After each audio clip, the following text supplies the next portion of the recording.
Dear friends, ഇനി നമുക്ക് വാഴയ്ക്ക അഥവാ കറിക്ക ഉപയോഗിച്ചിട്ട് ഒരു സ്നാക്സ് പരിചയപ്പെടാം. അതിനായിട്ട് ഞാനിവിടെ 4 കറിക്ക എടുത്തിട്ടുണ്ട്. ഇത് നമ്മൾ എരിശ്ശേരിയൊക്കെ ഉണ്ടാക്കാൻ ഉപയോഗിക്കുന്ന വാഴയ്ക്കയാണ്. നന്നായിട്ട് ഞാൻ കഴുകി എടുത്തിട്ടുണ്ട്.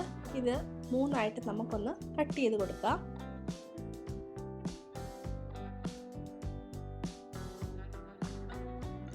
കട്ട് ചെയ്ത വാഴയ്ക്ക നമുക്കൊരു കുക്കറിലേക്ക് മാറ്റാം.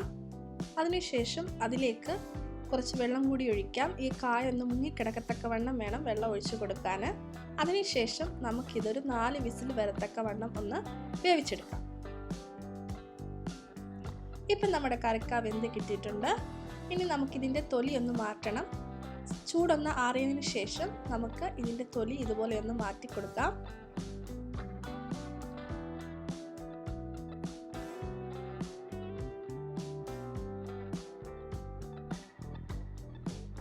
ചെറിയ ചൂടോടുകൂടി നമുക്കിതൊന്ന് ഒരു ഫോർക്ക് ഉപയോഗിച്ച് ഇതുപോലെ ഒന്ന് ഉടച്ചു കൊടുക്കാം. ഇത് നന്നായിട്ട് തന്നെ ഉടച്ചു കൊടുക്കണം.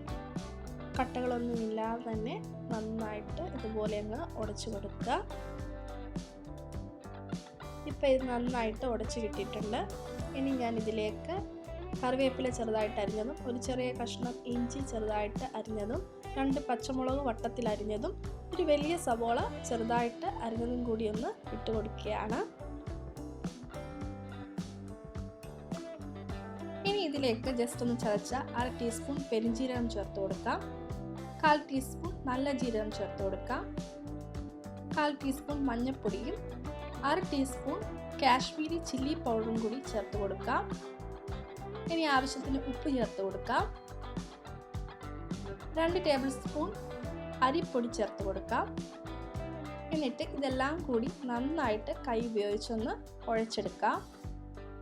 എല്ലാം കൂടി മിക്സ് ചെയ്തതിന് ശേഷം ഉപ്പൊന്ന് ടേസ്റ്റ് ചെയ്ത് നോക്കണം. ആവശ്യമെങ്കിൽ ചേർത്ത് കൊടുക്കണം.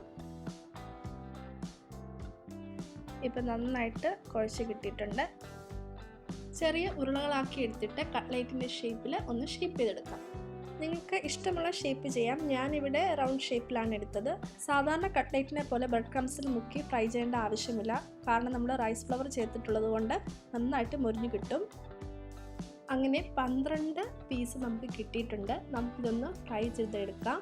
അതിനായിട്ട് ഒരു പാനിലേക്ക് ഓയിൽ ഒഴിച്ച് അതൊന്ന് ഹൈ ഫ്ലെയിമിലിട്ട് ചൂടാക്കിയതിന് ശേഷം കട്ട്ലേറ്റ് അതിലേക്ക് ഇട്ട് കൊടുക്കാം. അതിനുശേഷം മീഡിയം ഫ്ലെയിമിൽ വേണം ഇതൊന്ന് ഫ്രൈ ചെയ്തെടുക്കാൻ. തിരിച്ചും മറിച്ചും ഒക്കെ ഇട്ട് ബ്രൗൺ കളർ ആവുന്നിടം വരെ നമുക്കിതൊന്ന് ഫ്രൈ ചെയ്തെടുക്കാം. ഇപ്പം നമ്മുടെ കട്ട്ലേറ്റ് ഇവിടെ റെഡിയായി കിട്ടിയിട്ടുണ്ട്. നമുക്കിതൊന്ന് എണ്ണയിൽ നിന്ന് മാറ്റാം. അങ്ങനെ ടേസ്റ്റി ആയിട്ടുള്ള വാഴയ്ക്ക കട്ട്ലേറ്റ് ഇവിടെ റെഡി ആയിട്ടുണ്ട്. ടൊമാറ്റോ കെച്ചപ്പ് കൂട്ടി ഇതൊന്ന് കഴിച്ച് നോക്കണം. നല്ല സൂപ്പർ ടേസ്റ്റാണ്. ഈ ഒരു സ്നാക്സിനെ നമുക്ക് വാഴയ്ക്ക വട എന്നും വിളിക്കാം. ഈ ഒരു റെസിപ്പി എല്ലാവർക്കും ഇഷ്ടപ്പെട്ടു എന്ന് വിശ്വസിക്കുന്നു. വീഡിയോ ഇഷ്ടപ്പെട്ടെങ്കിൽ ലൈക്ക് ചെയ്യുക, ഷെയർ ചെയ്യുക, സബ്സ്ക്രൈബ് ചെയ്യുക. Thank you.